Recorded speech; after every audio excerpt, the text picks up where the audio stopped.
Many other prominent leftists vowed to leave the platform, though most of them appear to still be on the platform as of this morning. I mean, a lot of these people have been tweeting over and over and over again about how they're not going to use the platform anymore, and yet they're still using it to talk about how they're not going to use it. Perhaps their accounts merely identify as deactivated. I don't know. Another common complaint has been that Elon Musk is spending his money on buying Twitter when he could be using it to end world hunger. Because world hunger is all his fault. John Fugelsang tweeted, "For $44 billion, a guy could have gone down in history for ending world hunger. History will record that our mega billionaires had other priorities." Now, funny, I don't remember those kinds of criticisms when Jeff Bezos used his money to buy the Washington Post. But the criticisms would have been stupid in that case also, because, in fact, even the richest men in the world don't have enough money to end world hunger. There is no amount of money that could wipe out world hunger. If I had $10 trillion to dedicate to wiping out world hunger, there would still be world hunger even after the $10 trillion is spent, or rather wasted.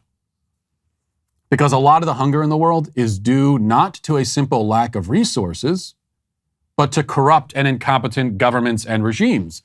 Throwing money at that problem isn't going to solve it. In fact, many times it could make it a lot worse, as we have seen time and time and time again.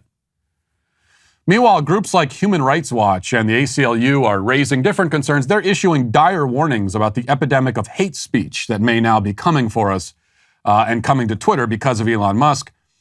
These worries were echoed all over cable news, especially by Brian Stelter. Listen to this. If you get invited to something where there are no rules, where there is total freedom for everybody, do you actually want to go to that party? Or are you going to decide to stay home? And that's a question for Twitter users. Some Twitter users might love the idea that there's going to be absolutely no moderation and no rules at all. Others might not want to be anywhere near that. Am I crazy, Matt? No, you're right. And what happens to the advertising? I mean, if there's no moderation or little moderation, do the advertisers stay away? What does that do to the business prospects for Twitter itself? There's just something perfect about this, because I can totally imagine Brian Stelter standing outside of a party and saying, "Excuse me, I need to know the ground rules for this party before I come in. Do you have the rules posted anywhere? I want to make sure everyone is following the rules. This isn't one of those parties without rules, is it?" And then everybody inside the party will just look at him and say, "You weren't invited, Brian. What are you doing here? Stop hiding in the bushes, you weirdo. Go home."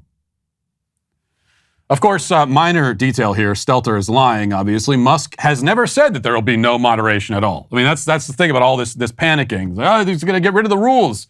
He actually never said he was going to do that. But it is fascinating to see the evolution. The left has gone from the counterculture to the hall monitors, pushing up their glasses and, prattling on about the rules. The left, they're now the kid in your class who reminds the teacher to give out the homework assignment. They're that kid. Listen, hit that subscribe button right now. Do it right now. I thank you for your compliance. It is somewhat appreciated.